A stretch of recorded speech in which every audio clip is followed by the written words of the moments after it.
From KUNC and the NPR network, this is In The NoCo. I'm Erin O'Toole. Experts at History Colorado have been thinking for a while of different ways to help commemorate Colorado's 150th birthday this year. And one idea was to track down the earliest known photograph of Colorado. What they uncovered is striking. It's a daguerreotype from 1853, taken during an expedition across the West a couple of decades before Colorado became a state in 1876. The image depicts a Cheyenne village with two people facing the camera near what is now Lamar, Colorado. And there's a link to see the image in our show notes and at kunc.org. For the curators at History Colorado, the photo also revealed the fascinating story of the photographer, Solomon Nunez Carvalho, who traveled the West with a bulky camera and captured some of the earliest photos of the region. Sam Bock is History Colorado's Director of Interpretations and Publications. He spoke with me last fall about the search for the image. We're listening back to that conversation today as part of a week of special episodes kicking off Colorado's 150th birthday year. This is a photograph of a Cheyenne village or a Cheyenne camp at Big Timbers, which, as you said, is near present-day Lamar. It was a really important place, a gathering place during the summer for Cheyenne people and a place of trade and refuge for them. The photograph itself depicts some teepees and some families, along with what appears to be either food or other kinds of hides that were hanging to dry on a rack that the villagers had constructed there. And Sam, you led the hunt for the photo, which was found in the Library of Congress. I'm curious, what made you want to track down the oldest photo of Colorado?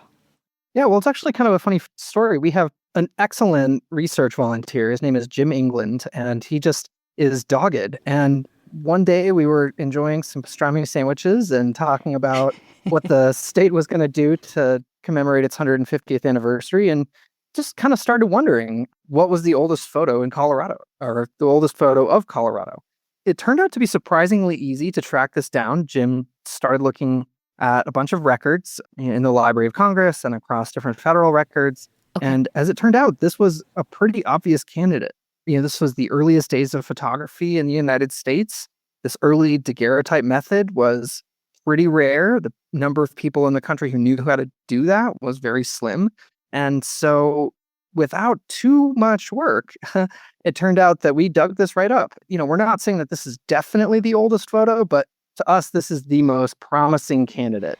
Okay. I like that caveat. And Sam, how did it feel to realize you had found perhaps the oldest known image of Colorado? What was that like? Well, as a historian, it's just so interesting to see all these little peeks into the past. And as a Western American historian in particular, so much of the time that we think of as kind of the heyday of the Old West, it happened right alongside all of these big transformational technological changes, like the introduction of the railroad and like the introduction of photography. And so to me, it just made me think about the times and how vastly different everything was in 1853 than, how it was even 5 years earlier when the area that they were in was actually part of Mexico. I want to switch gears and talk about the photographer. This image was captured by a man named Solomon Nunez Carvalho. He was part of a privately funded expedition through this uncharted territory of the West. Sam, what do we know about this expedition and what they were looking for? Yeah, this expedition was one of John C. Fremont's many attempts to kind of cross the West and create maps and really make a name for himself as an explorer in the American West.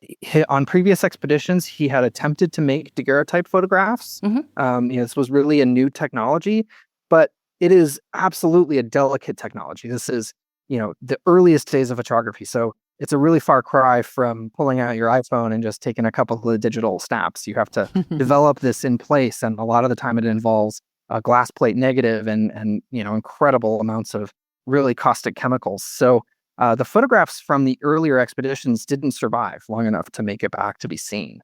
And then this one, as far as we can tell, this is the only one that survived, at least survived enough to even depict anything. And I think you mentioned that John C. Fremont went out looking for, kind of scouting out a route for a railroad?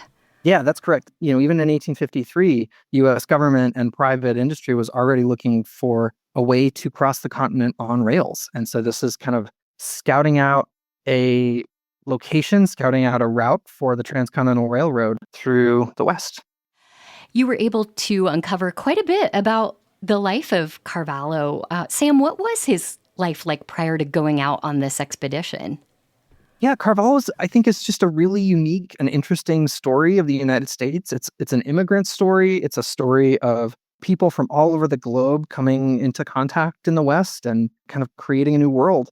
Carvalho was the son of Jewish Portuguese immigrants. He was born in the United States, and his parents were Jewish refugees fleeing persecution in Portugal. Mm-hmm. And Carvalho's father was involved with establishing Jewish immigrant support services in cities up and down the East Coast, like Philadelphia and even Baltimore. So it sounds like he had a very busy life. How did he even end up on this expedition going out to the West?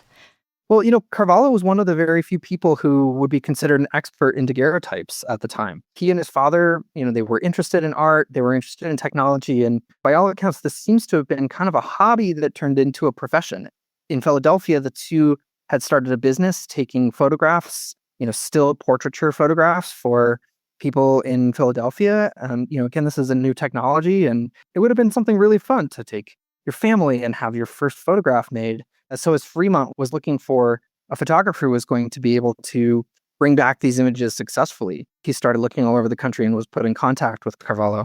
And that's how he got involved with the expedition. Sam, I want to ask you to zoom out a bit. What does this image tell us about Colorado in 1853?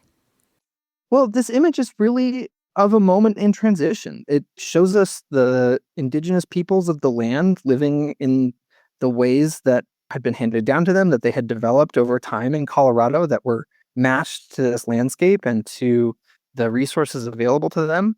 But it also shows the massive upheaval that these people were about to encounter as the U.S. military, as the United States government starts becoming a bigger and bigger part of everyday life for everybody in southeastern Colorado. So, the big picture, I think, here is, it's not only one of upheaval and change, but I think it's just a classically American story. It's an immigrant story.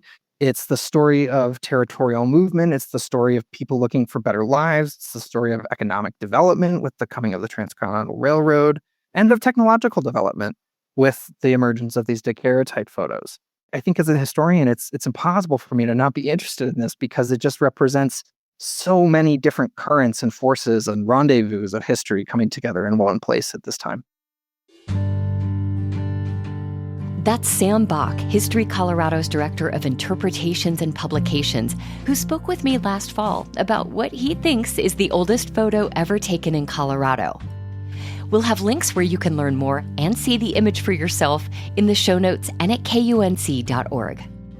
And check out our podcast feed for all of this week's episodes, highlighting fascinating chapters of Colorado history. That's it today for In The NoCo. I'm Erin O'Toole. Thanks so much for listening.